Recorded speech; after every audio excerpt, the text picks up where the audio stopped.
Hi dears, ഇന്ന് നമുക്ക് സിമ്പിളായിട്ടൊരു മോരുകറി ഉണ്ടാക്കി നോക്കിയാലോ. അതിനായിട്ട് ഞാൻ ഇത്രയും ഇൻഗ്രീഡിയൻസ് ഇവിടെ എടുത്ത് വെച്ചിട്ടുണ്ട്. ഇൻഗ്രീഡിയൻസ് എല്ലാം ഞാൻ ഡിസ്ക്രിപ്ഷനിൽ കൊടുക്കാം കേട്ടോ. അതിനായിട്ട് ചട്ടി അടുപ്പത്ത് വെച്ച് കുമ്പളങ്ങ കഷ്ണങ്ങളാക്കിയത് ഇട്ട് കൊടുക്കുക. അതിലേക്ക് 3 പച്ചമുളക് കീറിയതും 1/2 ടീസ്പൂൺ മഞ്ഞൾപ്പൊടിയും 1 ടീസ്പൂൺ ഉപ്പും ആവശ്യത്തിന് വെള്ളവും ഒഴിച്ച് നന്നായി ഇളക്കി അടച്ച് വെച്ച് വേവിക്കാൻ വെക്കുക.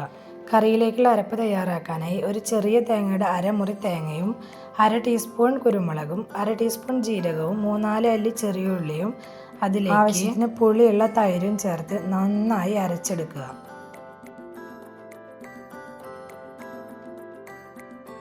ഈ അരപ്പ് വെന്ത് വന്ന കഷ്ണങ്ങളിലേക്ക് ഒഴിച്ചു കൊടുത്ത് നന്നായി ഇളക്കി യോജിപ്പിച്ച് മൂടി വെക്കണം കേട്ടോ. അരപ്പ് കറിയിലേക്ക് ഒഴിച്ച ശേഷം ഒരുപാട് നേരം തിളപ്പിക്കരുത് കേട്ടോ. തിള വന്ന് തുടങ്ങുമ്പോൾ അടുപ്പിൽ നിന്ന് വാങ്ങി വയ്ക്കണം.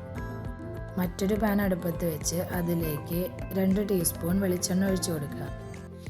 എണ്ണ ചൂടായി വരുമ്പോൾ 1/2 ടീസ്പൂൺ കടുക്, 1/4 ടീസ്പൂൺ ഉലുവ, 2 വറ്റൽമുളക്, ആവശ്യത്തിന് കറിവേപ്പില എന്നിവ ചേർത്ത് കറി വറവിടാം.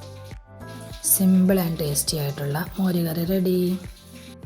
സബ്സ്ക്രൈബ് ചെയ്യാതെ കാണുന്ന കൂട്ടുകാരുണ്ടെങ്കിൽ ഒന്ന് സബ്സ്ക്രൈബ് ചെയ്യണം കേട്ടോ. വീഡിയോ ഇഷ്ടമായാൽ ലൈക്ക്, ഷെയർ, കമൻറ്റ് ചെയ്യാൻ മറക്കല്ലേ.